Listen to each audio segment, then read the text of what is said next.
কোন ওয়াক্তের সালাত ছুটে যাওয়াকে ধন সম্পদ ও পরিবার পরিজন ধ্বংস হয়ে যাওয়ার সাথে তুলনা করা হয়েছে? ক ফজরের সালাত, খ আসরের সালাত, গ মাগরিবের সালাত, ঘ ইশার সালাত। কোন ওয়াক্তের নামাজ যদি কারো ছুটে যায় তাহলে সে তার ধন সম্পদ পরিবার পরিজন ধ্বংস হয়ে গেল, এই তুলনা আল্লাহর রাসূল করেছেন। জি আলহামদুলিল্লাহ, এর উত্তর হবে খ আসর। আসরের সালাত।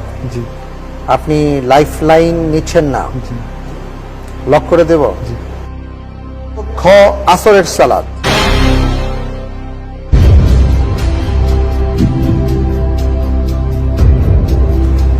মাহমুদুল হাসান ভাই, আপনি এবার যে উত্তরটি